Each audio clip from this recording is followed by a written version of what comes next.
CTV Edmonton, local breaking news with Matt Woodman.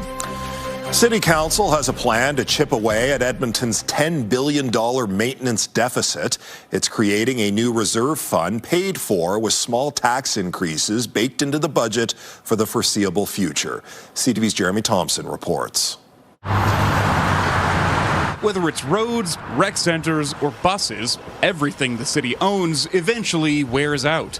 A recent analysis found Edmonton is falling behind on maintenance of all kinds. At current spending levels, the city projects it will be $10 billion behind on renewal by 2036. And so going forward, we do have risks that our overall state of condition of infrastructure is going to start to decline. Council's solution? Setting up a new reserve fund that can only be spent on maintaining city infrastructure. It's something that I often hear about from community members. They want to make sure that we're taking care of all the stuff that we've got, and that's what this fund allows us to do. Edmontonians will pay for the renewal reserve through property tax increases baked into the budget going forward. 0.5% for the first 3 years, 0.75% for the next 3, then 1% every year from 2033 on. Council back in 2009 started down this path by creating the neighborhood renewal program. We continued it in 2019 when I brought forward the alley renewal program. So we've been showing that there's a need and an importance to have dedicated renewal funds. City staff project by about mid-century, the renewal reserve will be able to pay for nearly $1 billion worth of maintenance per year, which will only cover about 1/3 of Edmonton's overall renewal needs. Still, Councillor Salvador says they've done the math to show this plan will save money over time. When we have to go in to do a surprise repair or surprise fix on a piece of infrastructure that is failing, that costs far more than proactively investing in this infrastructure at the outset. Council has pledged to keep tax increases low by focusing on maintenance rather than new projects when it sets the next 4-year budget this fall. Jeremy Thompson, CTV News, Edmonton. A city councillor's alternative idea for new bike lanes planned for the Fulton Place neighborhood has been approved. Bike lanes were supposed to be added on 50th Street this month until neighbors complained the new lanes would remove street parking and block their homes. The area's councillor, Ashley Salvador, pitched a different design. It utilizes the road's median and includes protected bike lanes while still providing street parking. The mayor calls the plan a win-win. Here's a great example of where you can add bike infrastructure, maintain your lanes of traffic, maintain your parking. Why wouldn't we do it? Everyone benefits from, that's the best scenario possible.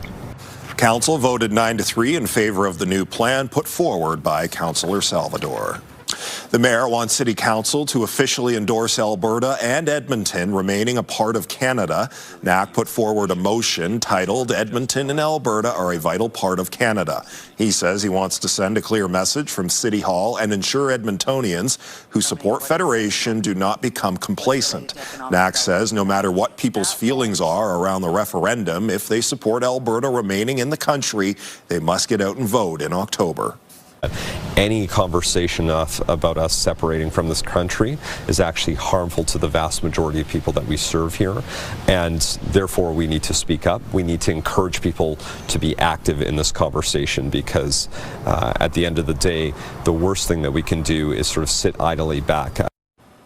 NAC says he wishes the motion was not necessary, but council needs to be clear on where it stands. The Premier's office says changes to how senators are appointed in Canada do not address systemic issues in the process. While introducing the country's newest senators, Prime Minister Mark Carney also revealed he's dropping the nonpartisan criteria for appointments. Carney says in the coming days he will also establish an advisory board to help identify candidates. Today's appointments include a Conservative MP and a senior Liberal strategist. In the fall, Albertans will vote on whether they support Alberta working with other provinces to try to abolish the federal Senate. The Premier's office says the question will proceed as planned and says Alberta is still unfairly represented in the Senate. The province is warning people about scam text messages regarding your Alberta health card. Fraudulent messages falsely claim physical health cards are becoming obsolete and people need to transition to electronic cards. Those messages are scams and people should not click on any links. The province says it will never send unsolicited text messages asking for personal or financial information. Anyone who receives one of these messages should delete it and report it as spam. A new report shows Alberta's energy sector is in a good position to grow. The report from Deloitte Canada says the country is exporting record levels of crude, with production projected to keep growing over the next few years. For the remainder of this year, WTI is forecast to hover around $80 US a barrel. That price is expected to remain volatile because of ongoing supply disruptions, changing demand, and geopolitical uncertainty. What we're going to see is this renewed investment in recognition of what the global supply chain is going to kind of shift a little bit. So I think we're seeing a lot of great news out of Canada and its desire to invest in projects and growth. I think we're going to see more from the U.S. The report also says planned pipeline expansions and optimizations could add about 800,000 barrels a day of export capacity by 2030, helping support even more production. The future of a farm north of Edmonton that thousands rely on for organic produce is uncertain. The farm is dealing with its second major loss because of rain in 5 years. As CTV's Amanda Anderson reports, June's record rain wiped out most of its crops. Here we have a crop of cilantro that, a week ago it was green. It's hard for Jenny Birkenbosch to look at the damaged crops on her family's farm. It's devastating, actually. It's hard.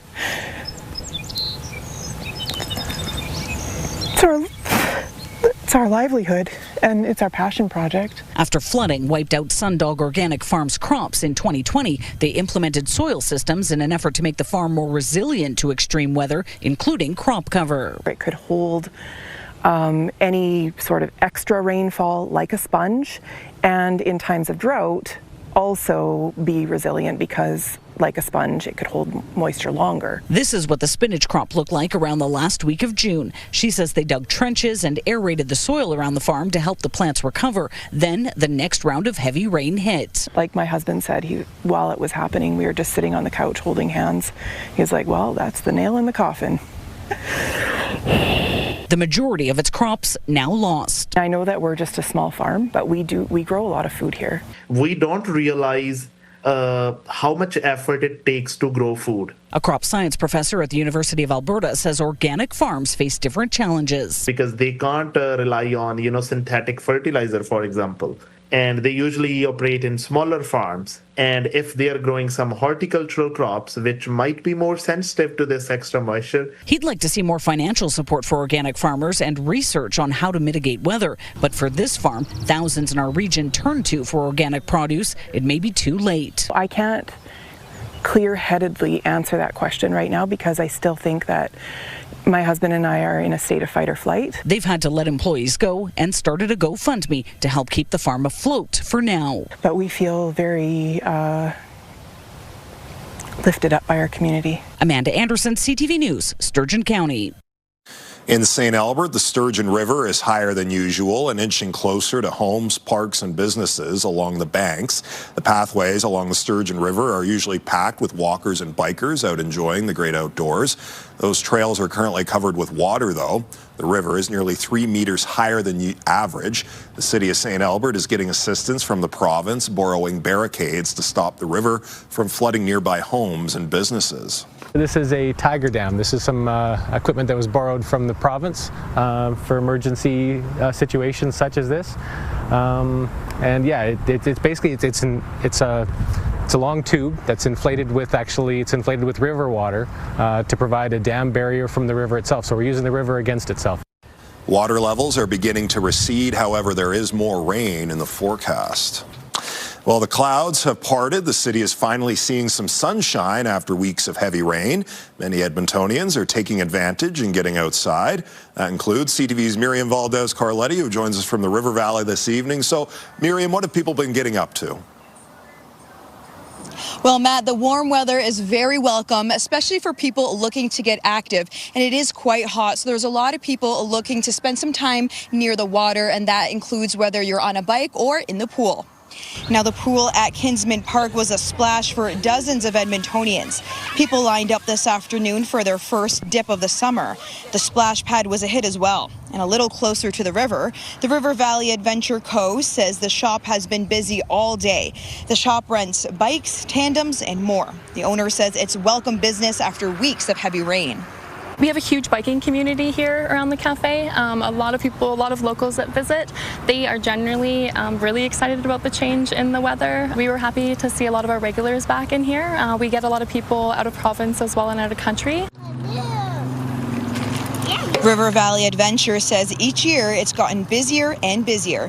And while there is some rain in the forecast, Edmontonians should definitely take advantage of those long summer days. And the bike rental shop says it plans to be open until 10 p.m. on weekday nights whenever it can this summer. Matt?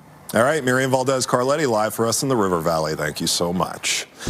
All right, Josh, I obviously haven't been looking at the thermometer today. About 26 degrees, you say, not quite 30. Yeah, 27 for 27 high okay. today. Yeah, I yelled it across the studio, but it's long. It's a long ways from over here to over there. We thought we'd get to 27 or 28. Didn't quite get to 28 for a daytime high. 27 is likely where we'll end up. 26 to the north, 26 to the south. A little windy as well. It's been gusting to about 30 kilometers per hour across most of the Edmonton area for much of this afternoon. This high of 27 degrees, 4 degrees above average. It's the first time this month that we're above average. It is the warmest day. This is why it felt so hot today, despite the fact that, I mean, it's still only mid to high 20s. We haven't been this hot since late May. There were no days in all of June warmer than 26 degrees. So, unfortunately, it looks like this is probably the warmest day we'll see for the next week or so. 14 for the morning low today. Lots of sunshine across most of the province. A little bit of cloud cover here and some scattered showers in parts of the northeast. We're going to watch this system, I think, late tonight into the overnight period. Some showers and thunderstorms in through the Peace Country. And as that low moves into northern Alberta over the next couple of days, it does bring a chance of some showers and thunderstorms tomorrow afternoon and Thursday. Could see some scattered showers or thunderstorms. It's not going to be a complete rain out for any of the next few days. Almost every day for the next 4 or 5 has a chance of showers. And if you open up your weather app and you're like, oh, it's going to rain for the next 4 or 5 days, it's going to be scattered. It's going to be hit and miss. 17, some sunshine tomorrow morning. 26, maybe 27 for a high tomorrow afternoon, out ahead of some supper time shower or thunderstorm risks. Talk a little bit more about that in just a few minutes. You obviously saw me checking my app this morning, Josh. All right, thank you. Coming up next on CTV News, on your marks, get set, go. 2 sisters from Edmonton hoping to impress on the Amazing Race Canada. Programming brought to you by James H. Brown Injury Lawyers, the heavy hitters of injury law. You're watching CTV News at 5. 2 Edmontonians are looking forward to their debut on tonight's season opener of the Amazing Race Canada. Shayla Rain and Cheyenne Marie Sage are Cree and Métis sisters. The pair were raised in Edmonton on Treaty 6 territory. Shayla is a mom and Cheyenne is a best-selling author. The sisters say they hope to show Canada what Indigenous women are made of. The fact that you're even chosen and you run the race is a massive thing. Like, we're doing things that most Canadians and most other people could never even do. So to be among those other people is really just a big honor, and we just really hope that we make them proud. Season 12 of The Amazing Race Canada begins tonight at 7 on CTV and airs again tomorrow on Crave. A viral music duo from Quebec is bringing their sound to Ice District tonight.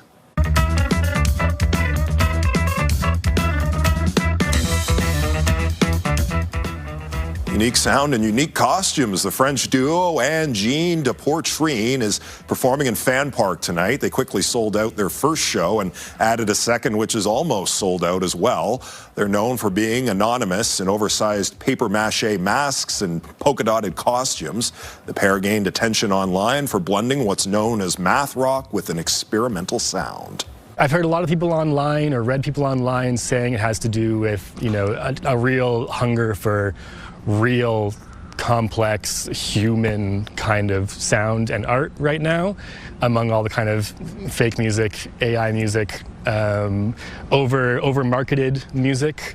But there also is something that's super catchy and rhythmic and groovy and theatrical and freaky to them. So I can see what draws people in that way.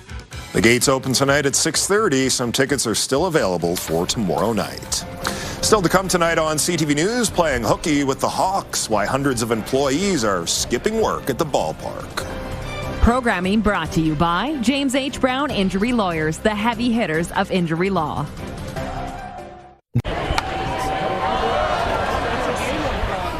The Edmonton Riverhawks were hosting the Nanaimo Night Owls at Remax Field for a special game this afternoon. It had a corporate Olympics theme dedicated to people working in the office. Fans were invited to enjoy an afternoon of baseball and entertainment away from their cubicles and the fluorescent lighting.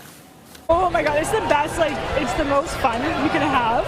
Like, family fun, good, like, cheap nights to go to, cheap afternoons. It's the best time in Edmonton. Sunshine, good friends, good people. We're all good. Skipping works pretty good too. The Riverhawks lost this one though, 4-12. They'll play against Nanaimo again tomorrow at 7 p.m. Other upcoming theme nights include Star Wars Night, Euro Summer Vacay, and Margaritaville Beach Party. There'll be a lot of characters there for that Star Wars one, I'm sure. Yeah, I like that. Yeah, you'll have your Chewbacca mask on, I'm sure. More of a Yoda guy. Yeah, I figured. Yeah. Goes with the height. Take a look outside the River Valley sky. I just thought I'd jump in before you did. I was going to make a Yoda voice. That was a preemptive.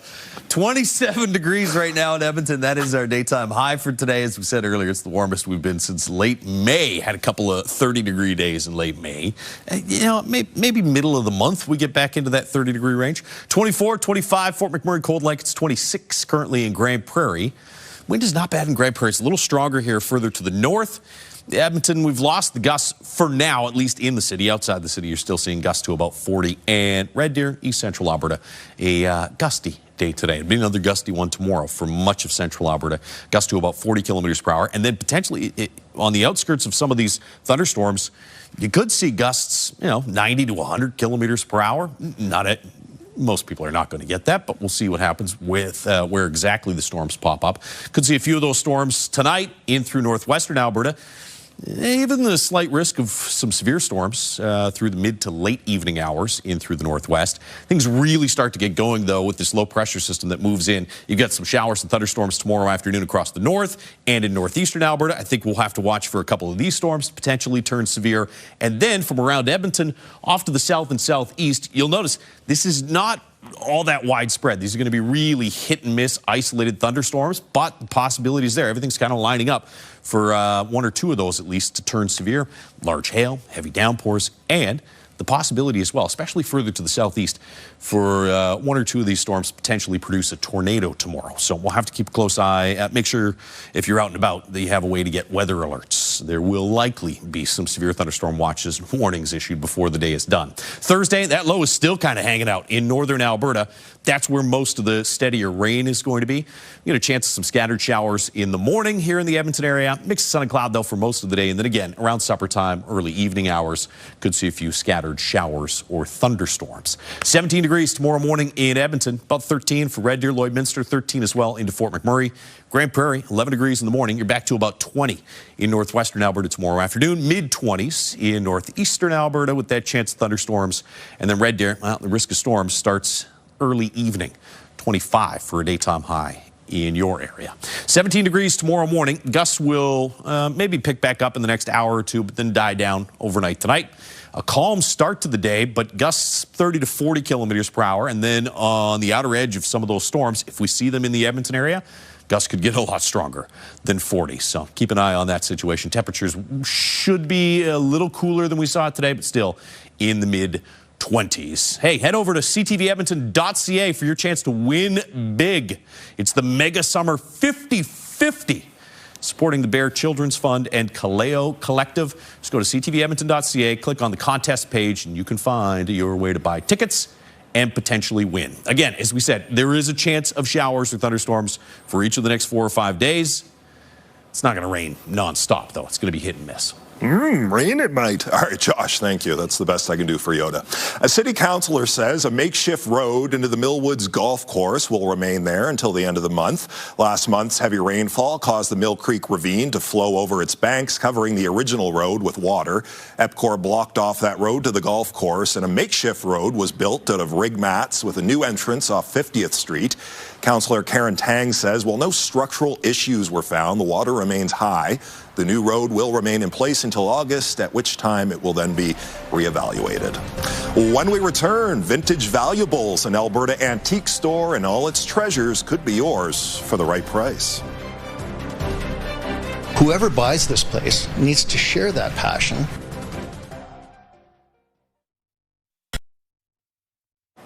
A pair of collectors turned antique store owners are ready to part with their shop and their entire collection that's taken them years to accumulate. CTV's Curtis Goodroom has more from Kalmar. 50 kilometers south of Edmonton, on the main street of Kalmar, sits yesterday's treasure. An antique store with thousands of items. This is one of my favorite stores. The best store in Kalmar? Yes, it is. It began 8 years ago, after the owners emptied their house. We had been passionate collectors for so many years. We had a house full of treasure, and we didn't ever sell anything. The store is a treasure hunt of sorts, with items ranging from anvils to magazines and toys like this Raggedy Ann doll. The owners say their favorite part is unlocking memories. It's when you walk around, you see an artifact that you remember from your childhood, from Grandma's house or your auntie's house, and you're immediately drawn back to that feeling you had. A lot of the stuff that we sell in the store today was sold 70, 80 years ago in this very store. While their passion for antiques remains, the owners are selling the store, lock, stock, and barrel, so they can focus on other projects. Aside from the asking price of $500,000, the next owner will have to meet one key requirement. Whoever buys this place needs to share that passion, and honestly, we feel that that is a criteria, because this place will not succeed. The owners say the store provides a space for the community. It's about enjoying the quality of life that comes with the community that's based in relationships. We love what we've brought to the community with it. We love that we've involved the community in it as well. The owners hope yesterday's treasure will become someone else's treasure tomorrow. Curtis Goodrum, CTV News, Kalmar. And that's our show. Thanks for watching. I'm Matt Woodman. CTV News continues right now.